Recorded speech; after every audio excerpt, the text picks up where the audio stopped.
Muy bien, estamos aquí con Carlos Ludeña y Carlos Astorga, quienes de ahora en adelante les voy a decir Ludeña y Astorga, porque Carlos y Carlos sería un problema, ¿cierto? Y estamos hablando acerca de segunda generación, de cómo ministrar, cómo pastorear a la segunda generación. Para hacer eso, yo creo que lo primero debería ser definir a qué nos referimos con segunda generación.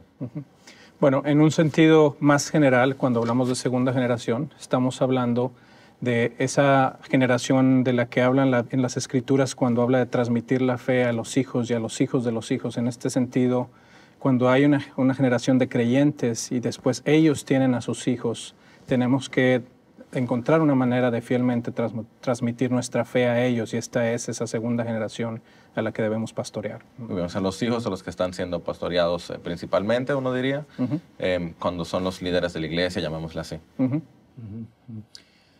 Aquí en los Estados Unidos se da una dinámica que tal vez no se ve en Latinoamérica, donde cuando hablamos también de la segunda generación, es que hay muchos que están entre dos culturas. Los niños que llegaron en una edad temprano, aquí lo llamamos generación 1.5, y los que han llegado y han nacido aquí con padres hispanos son la segunda generación.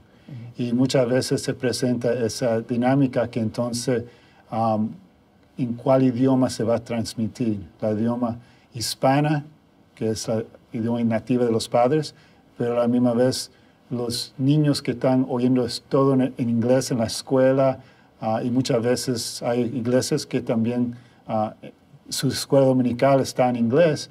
Los niños entonces como se sienten como una iglesia tal vez separada de la iglesia general. O sea que de manera general tenemos los hijos como segunda generación, y aquí en Estados Unidos de manera particular tú tienes una segunda generación que no tiene la cultura de la primera, ni como que en sí mismo la cultura de la segunda anglo donde se encuentra, sino como una tercera cultura. Exacto. Que es la combinación del lado latino y el lado anglo. ¿Por qué hablar de pastorear a esa generación de manera peculiar? Es decir, el llamado de la iglesia es a pastorear. ¿Por qué hablamos de pastorear a una segunda generación? Bueno, en este sentido que estamos hablando de los retos que vienen precisamente de las diferencias culturales que existen en los Estados Unidos, pero también en los demás países, simplemente por las diferencias de edades y los retos que los jóvenes se están enfrentando hoy en día, que los padres no enfrentamos. Hay una serie de estudios muy interesantes que se hicieron hace algunos años en relación a la espiritualidad de los adolescentes y lo que es la fe de los adolescentes en la actualidad, y se hablaba de cómo para la gran mayoría, incluso hijos de creyentes, la fe no es más que algo que se describe como un deísmo, es decir, Dios existe, terapéutico, Dios me ayuda cuando estoy en problemas, y moralista. En este sentido es, Dios quiere que me porte bien y cuando tengo problemas Él me ayuda y Él está ahí, pero en general no se mete con mi vida y yo no lo quiero muy involucrado con la mía. Entonces el reto de pastorear a esta segunda generación es precisamente encontrar una manera en la que nosotros transmitimos el verdadero evangelio y la verdad bíblica a esta generación que de otra manera en esta cultura moderna y posmoderna, ¿verdad? Está enfrentando esta fe que es muy más secularizada, no sin Dios, pero no con un Dios que es un Dios salvador, ¿verdad? Doña, en cuanto a la segunda generación anglo, ¿por qué hablamos de pastorearlos a ellos? ¿Qué características peculiares tienen ellos?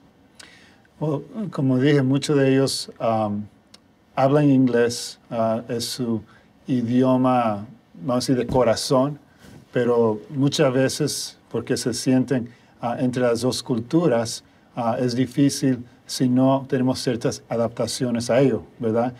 Y no es simplemente llevarlo a un lado y darles sus clases en inglés, es también respetar esas diferencias. Podemos aprender de ellos y ellos pueden aprender de nosotros también, ¿verdad? En nuestra iglesia, nosotros cada domingo nos reunimos toda la iglesia junto para adorar al Señor en ese tiempo de alabanza, recogiendo las ofrendas. Una vez al mes que hacemos la comunión, lo hacemos todo en grupo. También tenemos entre semanas, tenemos nuestros grupos pequeños que muchos de ellos, ahí están todas las generaciones juntos, ¿verdad?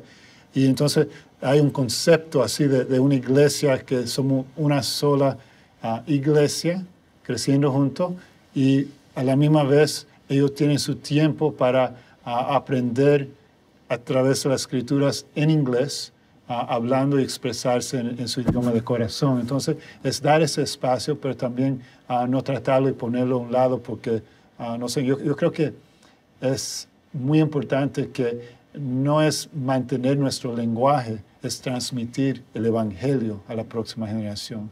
O sea, que no es la cultura propia de la primera generación la que queremos que sea traspasada, lo que queremos es que sea el evangelio. Exacto. Y eso implica a veces hablarlo en inglés o hablarlo en español. Sin embargo, ustedes seguro han escuchado que hay mucho movimiento en contra de la separación entre generaciones. ¿Sí? Y aún hoy se habla mucho de eso, de que tú hacer escuela dominical o aún grupos de jóvenes, que todo eso es dañino para una segunda generación. ¿Cómo podemos responder a eso si estamos hablando de que la segunda generación tiene necesidades peculiares?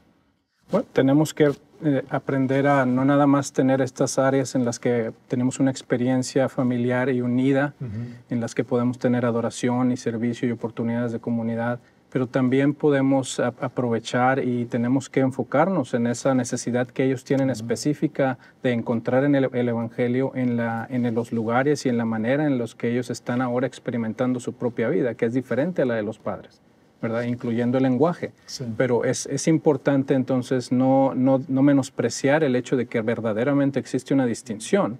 No es que que no existe y queremos decir, bueno, no es cierto, todos somos iguales.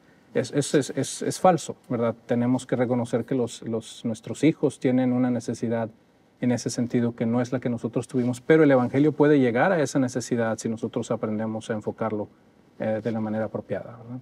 Yo creo que entonces eso complica. Estamos diciendo que tenemos que tratar de aplicar el Evangelio de una manera tal y de presentar el Evangelio de una manera tal que no haya barreras culturales o barreras generacionales que sea lo que lo limite. Es decir, ya es suficiente con nuestro pecado para no entender el Evangelio. No hay que ponérselo más difícil al hablar un idioma diferente al que ellos hablan. Exactamente. Sin embargo, el primer llamado de hacer eso no es a nosotros los líderes de la congregación, sino que es a los padres. Exactamente. Entonces, ¿cómo podemos servir a los padres en este proceso de pastoreo? ¿Cómo podemos incluirlo, teniendo en cuenta que el mandato principal es hacia ellos y no hacia nosotros? Sí. ¿Qué piensan ustedes? Yo creo que es muy importante porque una de las cosas que las personas dicen que es cómo vamos a mantener la unidad entre familias si están separados así en el tiempo de enseñanza. Pero yo creo que como pastores es equipar y tal vez el mismo mensaje que se está dando en español a los padres es el mismo mensaje de una forma que se está dando en inglés a los jóvenes y tratar de dar herramientas a los papás para que ellos entre semana, porque es entre semana donde ellos están viviendo su fe, ¿verdad? Entonces, que ellos pueden ser equipados para como papás, ellos pueden transmitir esos valores, esa fe a sus hijos a través del evangelio que ellos están viviendo cada día. Astorga, ¿qué piensas? Así es. En otras palabras, la iglesia no roba a los padres de su responsabilidad de transmitir el evangelio, sino que los equipa, ¿verdad? Entonces, me viene a la mente este pasaje de Salmo 78, donde dice el versículo 5, Él estableció testimonio en Jacob y puso ley en Israel, la cual mandó a nuestros padres que la notificasen a sus hijos, los padres a los hijos, ¿verdad?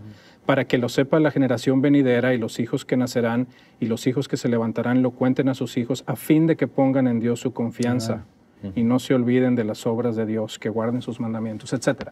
En otras palabras, la responsabilidad primaria es de los padres hacia los hijos y la responsabilidad de los líderes de la iglesia y los pastores es de tal manera proveer herramientas e instrucción a los padres, de tal manera que ellos puedan transmitir fielmente la fe.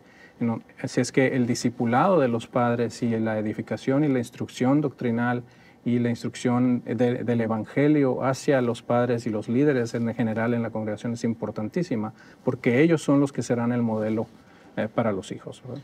Yo creo que Ludeña también trajo algo a colación que vale la pena decir, continuando con lo que tú dices, Astorga, es el hecho de que la mayor parte de la vida diaria no ocurre los domingos en la mañana por 2 horas. Así es. Entonces, por eso es que reconocemos que hay una diferencia entre una generación y otra, porque lo que los hijos están recibiendo no es lo mismo que los padres están recibiendo. Así es. Y aquí en Estados Unidos el idioma en el que los reciben no es el mismo.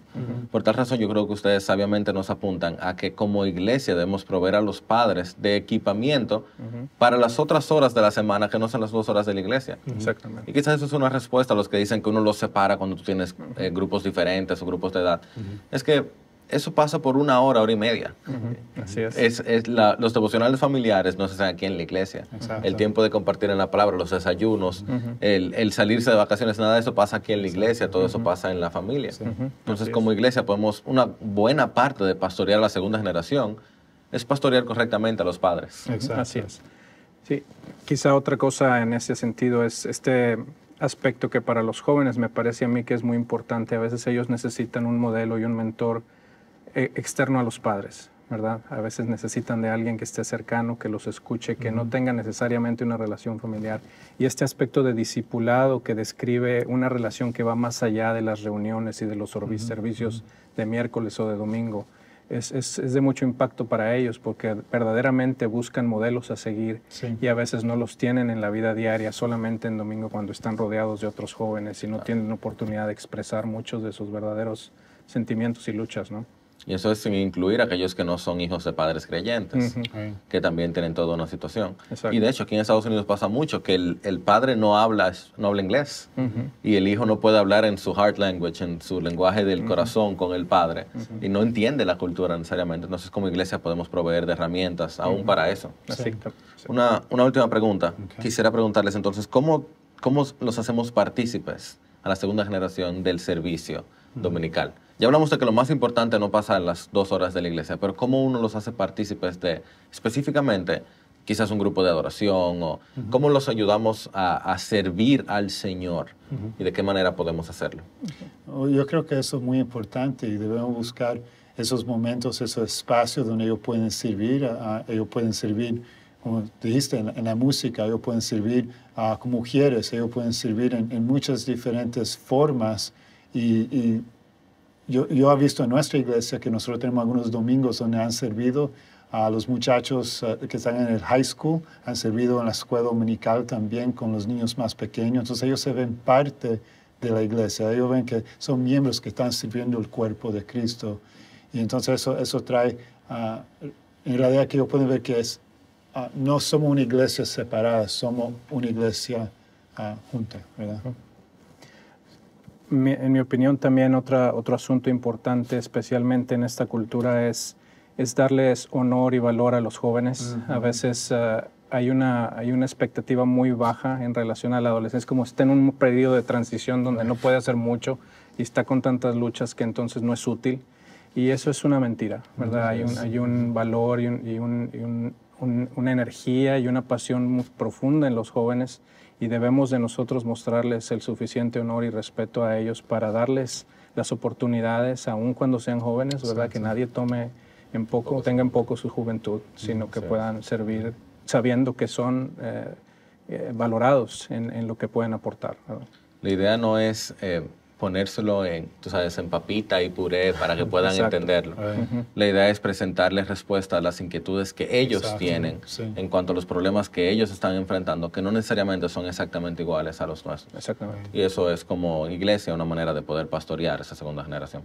Así es.